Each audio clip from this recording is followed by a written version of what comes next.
नमस्कार, grand news में आपका स्वागत है। मैं हूं शाहीन। ग्रैंड न्यूज के हमारे आज खास कार्यक्रम रूबरू में आज हमारे साथ स्टूडियो में मौजूद हैं प्रमोद सिंह जी, जो कि बोलबम एवं कल्याण समिति के प्रदेश महासचिव हैं।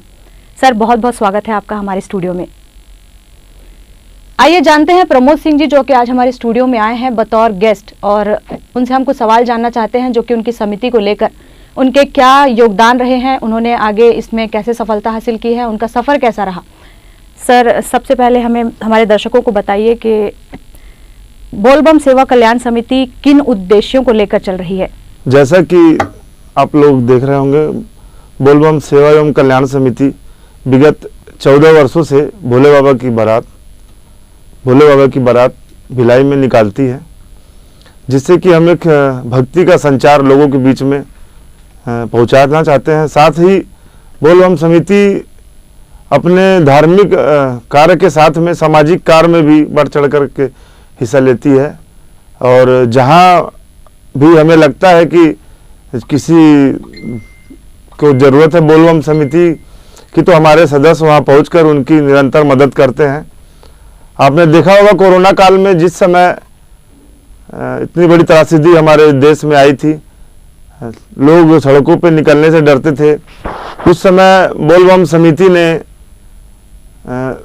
गरीब तबके, रिक्शे वाले हो गए, विकलांग हो गए, कोड़ी मोहल्ला हो गया, घर घर जा कर के हम लोगों ने राशन का पैकेट वितरण किया, और पका हुआ भोजन हम लोगों ने जहाँ जहाँ देखा कि लोग पड़े हुए हैं, उनको खाने की व्यवस्था नहीं है, वहाँ घूम घूम के उनके खाने की व्यवस्था करवाई।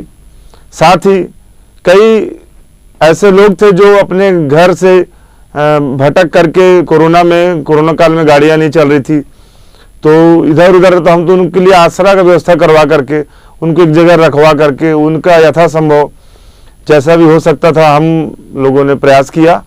और आपको पता होगा कि कोरोना काल में जब कोरोना चल रहा था, शमशान घाट में कई लाशें ऐसी पड़ी थी जिसका कोई वारिस नहीं था।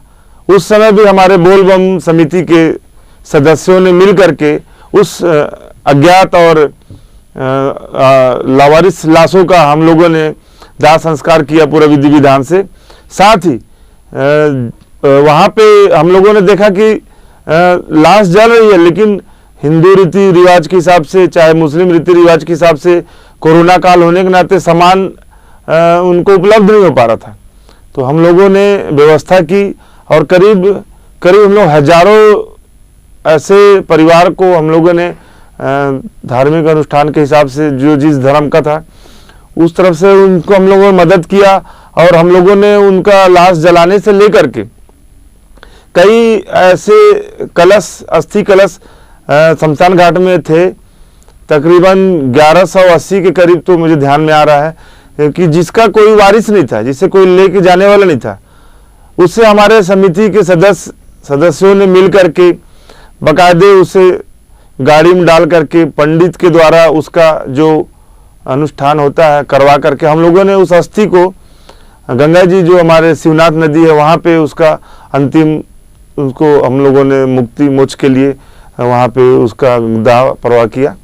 तो इसी तरह से बोलबम समिति निरंतर ही अपने काम में लगी हुई है, और हम लोग हर समय चाहते हैं कि अगर कहीं किसी की आवश्यकता है और हम उसे पूरा कर सकते हैं, तो हम लोग सब मिल करके उसे करने की कोशिश करते हैं। अच्छा प्रमोद सिंह जी, जो आप लोग भोले बाबा की बारात को लेकर आप लोगों ने एक काफिला शुरू किया था, और अब ये सामाजिक कार्यों में भी आप लोग रुचि रख रहे हैं और इसकी तरफ आगे बढ़ रहे हैं सामाजिक कार्यों में।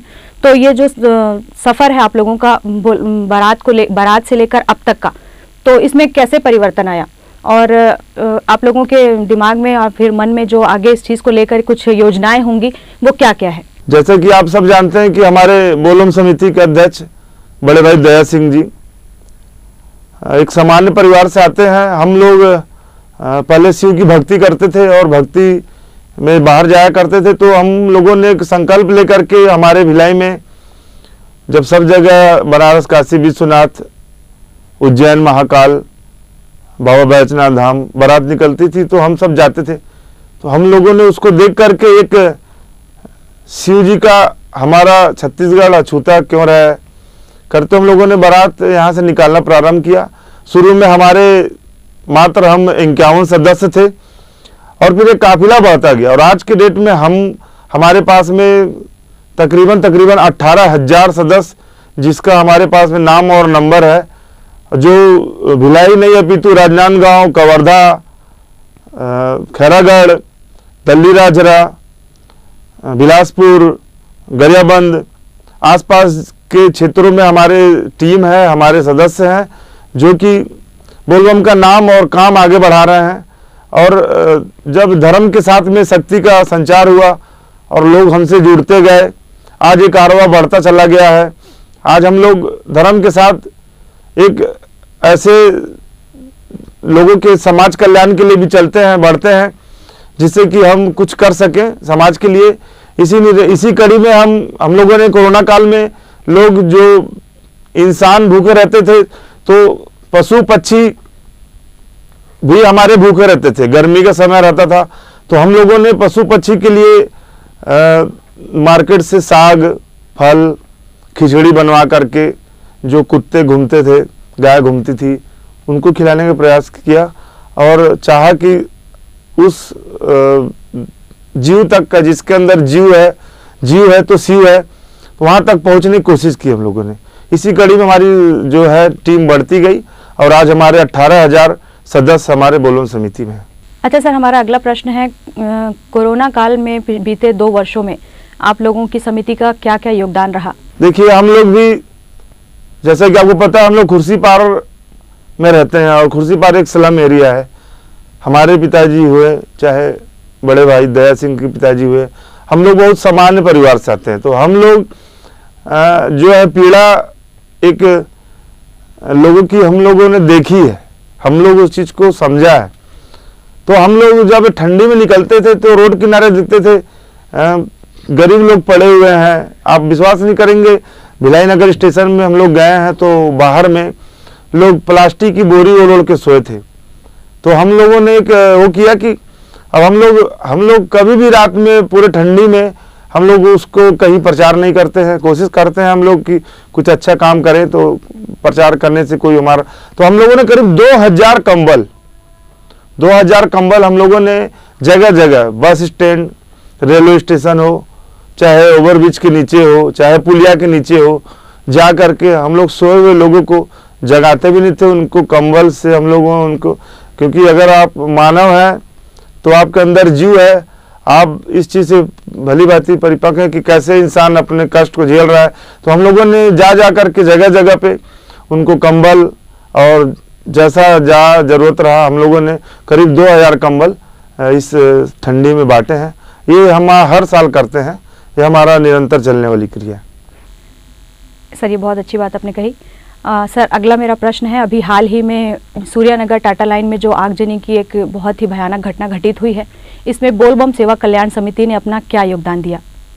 सूर्यानगर टाटा लाइन कैंप 1 में जैसे ही हमारे बड़े भाई को, दया सिंह जी को पता चला कि वहाँ पे आग लग गया है, तो दूसरे दिन ही हम लोगों ने सुबह पहुँचा वहाँ। जब हम लोगों ने स्थिति देखी तो बहुत भयावह स्थिति थी, क्योंकि वो गरीब बस्ती है और उन लोगों का सामान के साथ साथ में खुद का पहचान भी मिट चुका है। आज उनको खुद को बताने के लिए अपनी पहचान नहीं है कि मैं क्या हूँ।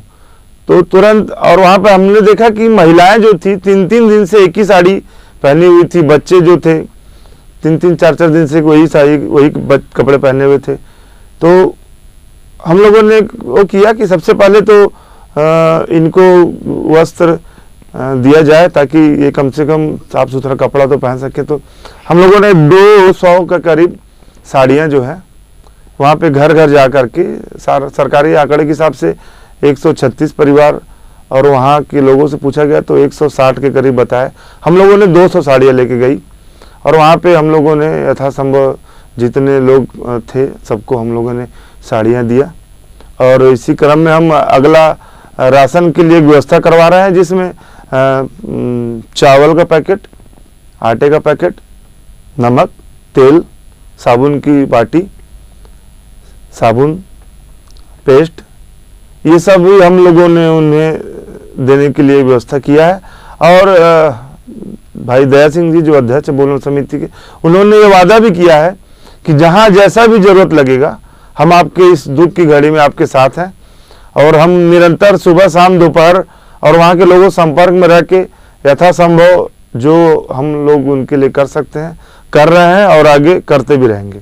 अच्छा सर, हमारा आखिरी प्रश्न है, छत्तीसगढ़ में आप लोगों की ये समिति कहाँ कहाँ पर विकास कर रही है और उसका कहाँ कहाँ किन किन जगहों पर विस्तार हो रहा है, और भविष्य में आप लोगों की क्या क्या योजनाएं हैं?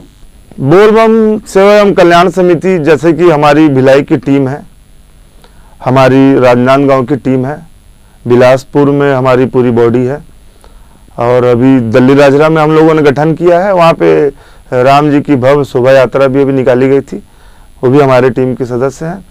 और इसी तरह से हम लोगों ने छत्तीसगढ़ के तकरीबन 16 से 17 जिलों में बोलबम समिति की टीम बना चुके हैं, और हमारे आसपास में जितने भी उतई, नेवई, पुरई, पाटन, मोरीद, भिलाई 3, चरोदा, हर जगह हमारी बोलबम समिति की टीम है, और ये निरंतर बढ़ता चला जा रहा है बोलबम समिति। और 16-17 जिलों में हमारी टीम बोलबम समिति की है, और वो अपने स्तर पे अपना काम कर रही है।